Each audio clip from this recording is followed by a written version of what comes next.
दरम्यान एक मोठी बातमी आपल्यापर्यंत पोहोचते। माजी गृहमंत्री अनिल देशमुखांवर सीबीआय कडून गुन्हा दाखल झालेला आहे। पोलीस अधीक्षकांवर दबाव टाकल्याचा त्यांच्यावर आरोप आहे। गिरीश महाजनांना अडकवण्यासाठी दबाव टाकल्याचा आरोप आहे। या क्षणाची सगळ्यात मोठी बातमी आपण बघतोय। अनिल देशमुखांवर सीबीआय कडून गुन्हा दाखल करण्यात आलाय। पोलीस अधीक्षकांवर दबाव टाकल्याचा आरोप अनिल देशमुखांवर करण्यात आलेला आहे। गिरीश महाजनांना अडकवण्यासाठी दबाव टाकल्याचा अनिल देशमुखांवर आरोप आहे।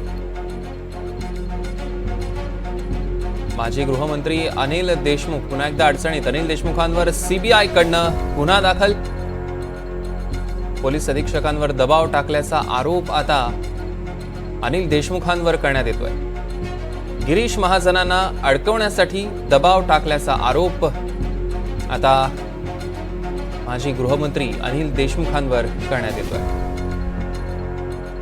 या संदर्भातले अधिकचे अपडेट्स आपण घेतोय। राहुल कुलकर्णी आपले प्रतिनिधी आपल्यासोबत जोडले गेले। राहुल, काय अपडेट्स द्या? आधी हे प्रकरण नीट समजून घेतलं पाहिजे। गिरीश महाजन यांनी जुलै महिन्यामध्ये जेव्हा मकोका कोर्टात पुण्यामध्ये सीबीआयने एक असा अहवाल दाखल केला की ज्याच्यामध्ये जळगावचे तत्कालीन पोलीस अधीक्षक प्रवीण मुंडे यांनी आपल्याला असा जबाब दिला, असं सीबीआयचं म्हणणं होतं की तत्कालीन गृहमंत्री श्री अनिल देशमुख यांनी आपल्यावरती दबाव आणला। गिरीश महाजन यांनी कोणाला तरी फोनवरती धमक्या दिल्या, अशा 13 महिन्यानंतरचा तो गुन्हा दाखल झाला, असं गिरीश महाजन यांचं म्हणणं होतं। आपल्याला आठवत असेल की जेव्हा देवेंद्र फडणवीस हे महाराष्ट्र राज्याचे विरोधी पक्षनेते होते तेव्हा त्यांनी एक सीडी रिलीज केली होती सभागृहामध्ये, आणि ती सभागृहाची सीडी नंतर माध्यमांना मिळाली। त्याच्यामध्ये तत्कालीन सीबीआयचे वकील असलेले आणि अनेक वेगळ्या प्रकरणामध्ये वकिली करणारे सरकारच्या वतीनं चव्हाण हे कसे गिरीश महाजन यांना अडकवण्याचा प्रयत्न करतात अशा संदर्भातलं ती सीडी होती। आता तोच धागा आहे की जे मकोका कोर्टामध्ये सीबीआयने सांगितलं होतं त्याच्यावर आधारित राहून अनिल देशमुख यांच्या विरोधामध्ये सीबीआयनं हा गुन्हा दाखल केलेला आहे, ज्याच्यामध्ये खोटा गुन्हा दाखल केला, त्यासाठी यंत्रणेचा वापर केला वगैरे अशा पद्धतीचे आरोप आहेत। त्याला काही वेळापूर्वी अनिल देशमुख यांनी पण ट्विट करून म्हटलं की देवेंद्र फडणवीस यांना आता महाराष्ट्रातल्या बदलत्या वातावरणाचा अंदाज आलेला आहे। माझ्यावरती आणखीन एक तथ्यहीन आणि ज्याच्यात काहीही खरेपणा नाही अशा पद्धतीचा गुन्हा माझ्यावरती दाखल केलेला आहे।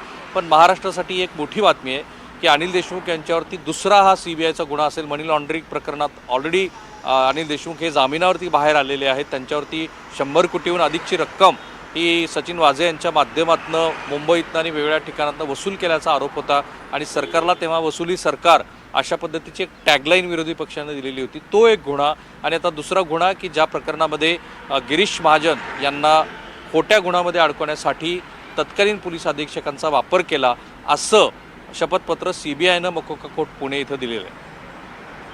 राहुल, आता जर आपण बघितलं की हा आता त्यांच्यावर दबाव टाकल्याचा आरोप तर करण्यात येतोय, पण ज्या पद्धतीनं त्यांनी ट्विट सुद्धा केलेलं आहे की आगामी निवडणुकांच्या पार्श्वभूमीवर किंवा हे सगळं जो सध्या बदललेला मोमेंटम पाहता हा अशा पद्धतीचा गुन्हा दाखल करण्यात आलाय, या पद्धतीचा खरंच त्यात काही तथ्य वाटतं का, किंवा त्याचा परिणाम येणाऱ्या निवडणुकांवर होऊ शकतो का?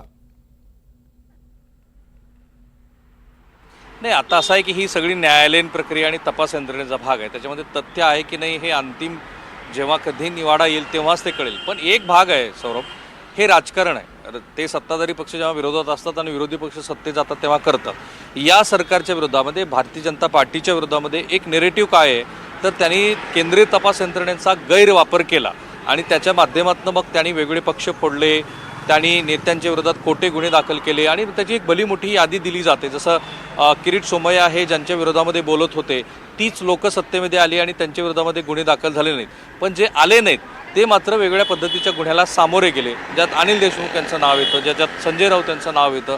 त्यामुळे एक पॉलिटिकल नेरेटिव्ह आहे, ते पॉलिटिकल नेरेटिव्ह सातत्यानं उभा केलं जातं आहे, त्याला काही प्रमाणामध्ये लोकांचा ॲक्सेप्टन्स आहे, असं लोकसभा निवडणुकीमध्ये आपल्याला दिसूनही आलं होतं, असं महाविकास आघाडीच्या नेत्यांचं म्हणणं आहे। त्यामुळं अशा पद्धतीचं ट्विट हे आगामी येणाऱ्या विधानसभा निवडणुकीच्या पार्श्वभूमीवरती येणं अपेक्षित होतं, पण तथ्य तेव्हाच कळेल जेव्हा न्यायालयाचा निवाडा येईल। राहुल, या घटनेवर आपलं लक्ष असणारच आहे, त्याचे अपडेट्स आम्ही घेऊ। तूर्तास धन्यवाद।